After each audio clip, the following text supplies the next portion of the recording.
वह वहां पर हम लोगों ने इस दौरान ऑक्सीजन की सप्लाई, आपने पहली बार देखा होगा कि ऑक्सीजन की सप्लाई हमें बाहर से मंगानी पड़ी। भारत सरकार ने ऑक्सीजन एक्सप्रेस चलवाई, वायुसेना के विमानों का इस्तेमाल ऑक्सीजन के टैंकर को लाने ले जाने में इस्तेमाल किया गया और ये लगातार चला है। फर्स्ट वेव में हमारी प्रदेश की कुल आवश्यकता ऑक्सीजन की जो होती थी वह 300 मीट्रिक टन की हो जाती थी, लेकिन सेकेंड वेव में यह बढ़कर के 1000 मीट्रिक टन तक पहुंच गई। हम लोगों ने लगातार इस कार्रवाई को आगे बढ़ाया है, लेकिन साथ साथ हर जनपद ऑक्सीजन में आत्मनिर्भर हो सके, इसके लिए भी आदरणीय प्रधानमंत्री जी के मार्गदर्शन में एक कार्रवाई प्रारंभ हुई और अब प्रदेश के अंदर हम लोग इस समय 300 से अधिक ऑक्सीजन प्लांट लगाने की कार्रवाई को आगे बढ़ा चुके हैं।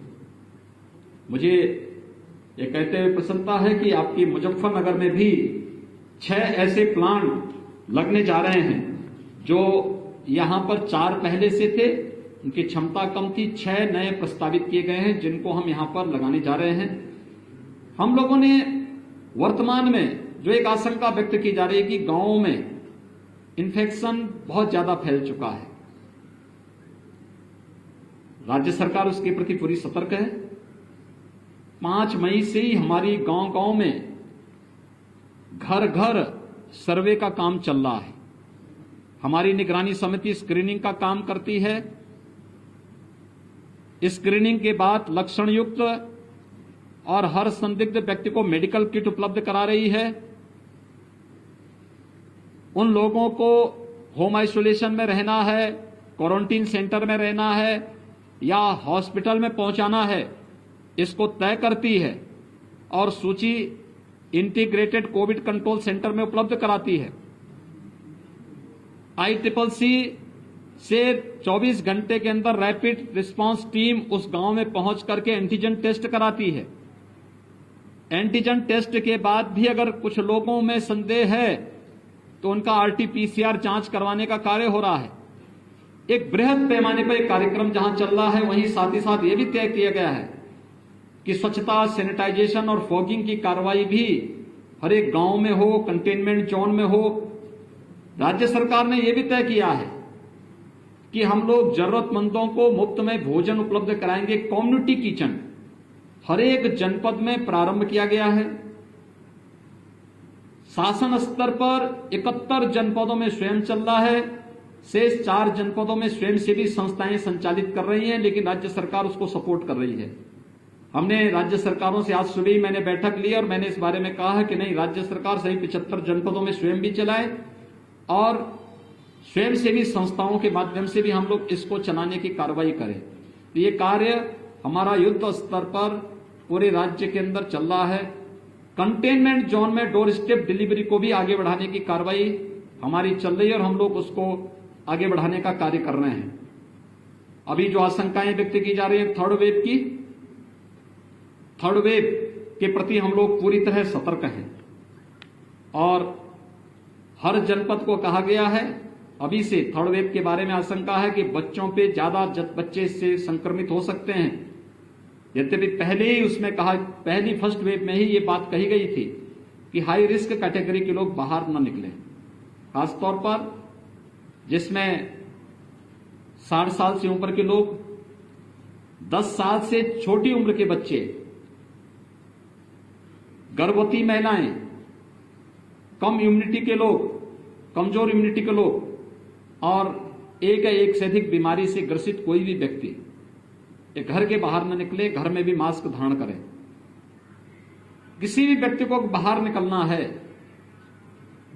जो शेष अन्य लोग हैं, आवश्यक कार्य से बाहर निकलना हो तो मास्क जरूर पहने और 2 गज की दूरी का जरूर पालन करें। थर्ड वेव के बारे में जो बच्चों के बारे में आशंका व्यक्त की जा रही है, राज्य सरकार ने अभी से अपनी तैयारी कर ली है। हर जनपद में पीको के निर्माण की, पीडियाट्रिक ICU के निर्माण की कार्रवाई, मैन पावर की ट्रेनिंग की कार्रवाई, पीडियाट्रिशियन, गायनेकोलॉजिस्ट, इन सब की ट्रेनिंग की कार्रवाई राज्य के अंदर हम लोगों ने प्रारंभ की है। ब्लैक फंगस की भी एक पोस्ट कोविड पेशेंट में ब्लैक फंगस की एक नई चैलेंज हमारे सामने आई है। कुछ मामले प्रदेश के अंदर आए हैं, उनके उपचार की व्यवस्था की जा रही है।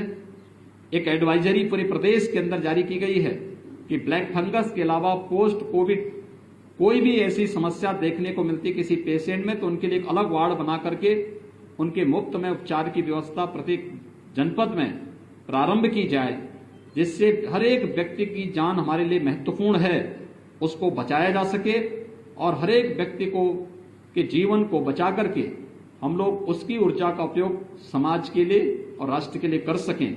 आप सबसे मेरी अपील है, राज्य सरकार ने अपने स्तर पर जो कार्रवाई की है, केंद्र सरकार जो कार्रवाई कर रही है, खासतौर पर केंद्र सरकार ने हर एक गरीब को 5 किलो यूनिट यानी पर यूनिट 5 किलो खाद्यान्न उपलब्ध करवाने की कार्रवाई शुरू की है। प्रदेश के अंदर 20 मई से खाद्यान्न वितरण होगा। राज्य सरकार ने जून, जुलाई, अगस्त 3 महीने के लिए हर पात्र गृहस्थी और अंत्योदय कार्ड धारक के साथ साथ हर जरूरतमंद को खाद्यान्न उपलब्ध करवाने, निःशुल्क खाद्यान्न उपलब्ध कराने की कार्रवाई को अपनी मंजूरी दी है।